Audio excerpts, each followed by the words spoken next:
आवाज़ है। आज जो गीत मैं पेश कर रहा हूँ, ये बहुत ही हिट हुआ ये गाना। वैसे तो मैं बहुत सारे गाने गाता रहा हूँ और शुक्रगुजार हूँ आप लोगों कि आप मेरे चैनल को सब्सक्राइब कर रहे हैं and you people are listening to my songs. That's a great thing and honour for me at least, so I am grateful. ये फिल्म इज्जत का गाना है जिस फिल्म के लिए लीड एक्टर्स थे धर्मेंद्र और तनुजा। तनुजा जी जो हैं, she is the mother of Kajol. आपने उनकी मूवीज देखी होंगी। इसके अलावा इसके मौसीकार, इस गीत के कॉम्पोज़र लक्ष्मीकांत प्यारेलाल जी हैं।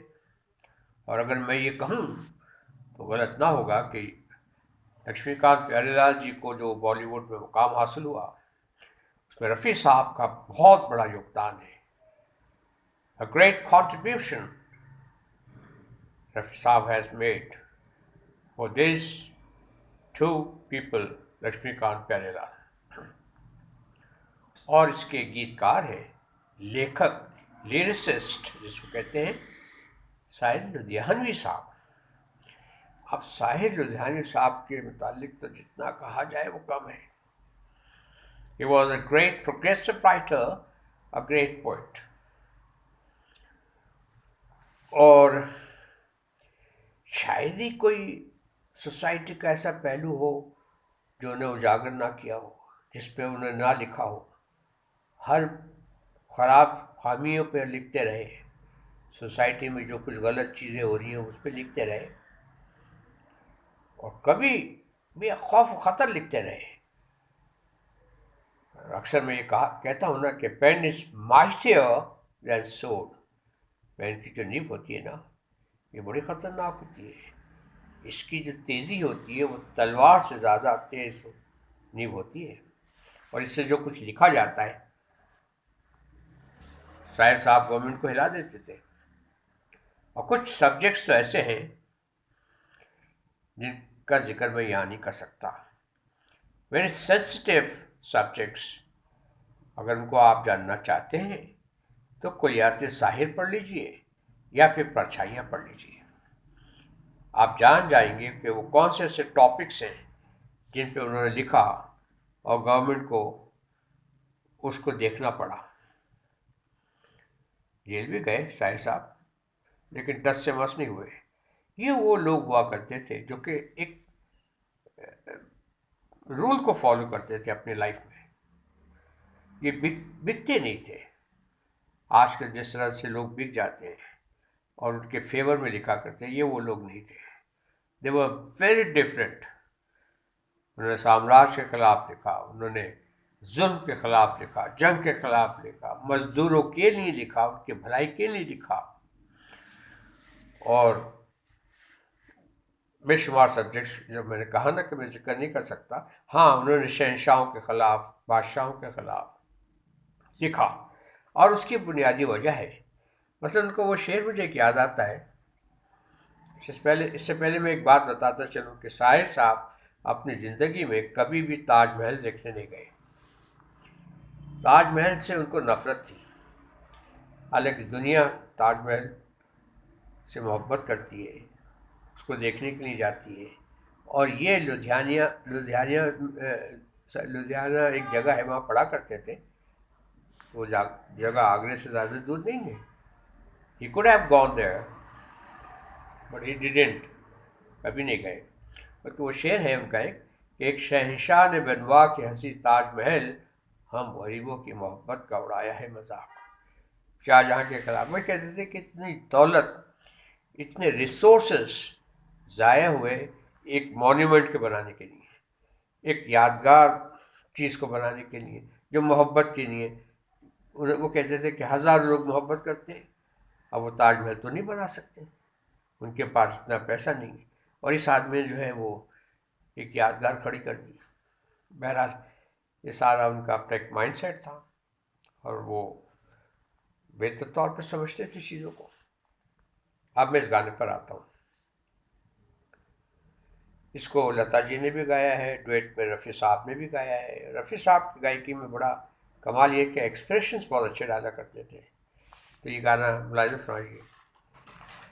ये दिल तो बिल कहीं लगता नहीं, हम क्या करें, तसव्वुर में कोई बसता नहीं, हम क्या करें, तुम ही कह दो अब ऐ जाने अदा, हम क्या करें, ये दिल तुम बिन कहीं लगता नहीं, हम क्या करें,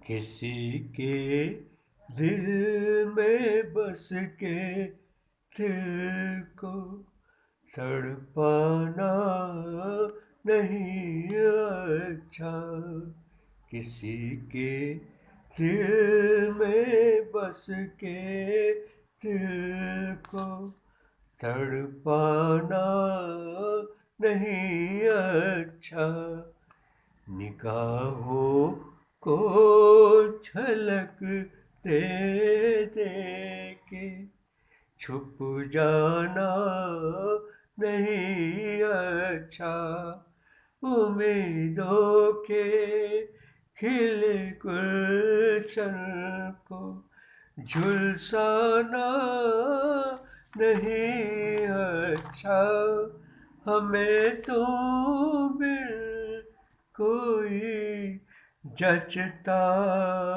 नहीं, हम क्या करें, लुटे दिल में दिया जलता नहीं, हम क्या करें, तुम ही कह दो अब ऐ जाने अदा, हम क्या करें, ये दिल तो बिन कहीं लगता नहीं, मोहब्बत कर तो लेकिन मोहब्बत रास आए भी, मोहब्बत कर तो लेकिन मोहब्बत रास आए भी, दिलों को बोझ लगते हैं कभी जुल्फों के साए भी, हजारों गम है इस दुनिया में, अपने भी पराए भी, मोहब्बत का ही गम तन्हा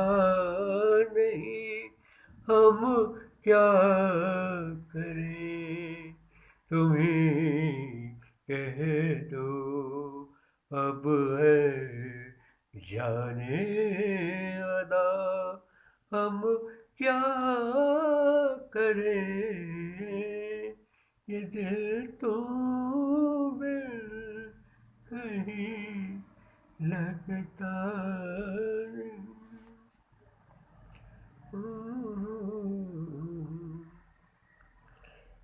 हमें कैसा लगा ये गीत आपको? बड़ा हिट सॉन्ग है, बहुत ही खूबसूरत, खास तौर पे रफ़ी साहब ने जो एक्सप्रेशंस इस गाने में डाले हैं, लाजवाब। He was not a great singer, but also a great soul, human being, humble, modest and down to earth person. बहुत अच्छे अच्छे गाने लिखे, guy, and he left behind so much for us to listen to. Great singer. और शाहिद साहब ने इसको हमेशा की तरह इस गाने को भी बहुत खूबसूरत लिखा है. पिक्चराइजेशन बहुत अच्छी है. धर्मेंद्र साहब तो बड़े खूबरू, और मेरा ख्याल है कि अब तक उनसे स्मार्ट आदमी तो बॉलीवुड में नज़र नहीं आया है. कि तो दिलीप साहब भी कहा करते थे कि काश ऊपर वाला यह शक्ल मुझे दे देता. हालांकि Dilip Kumar himself was a great smart actor, a graceful personality. What an actor he was. An institution थे वो अपने आप में. अच्छा, आप मेरे चैनल को जैसे आप सब्सक्राइब करते रहें कीजिएगा, लाइक डिसलाइक कीजिएगा, no problem. If there is dislike in it, no problem. You can write whatever you want to. It is up to you to decide what you want to, whether you like it or you don't like it. Or take good care of yourself, be good to yourself and to others, and be happy and make others happy. That's what our life is. The formula to live a good life, with or without wife. So have a nice time. That was just a joke. And that's all for this time.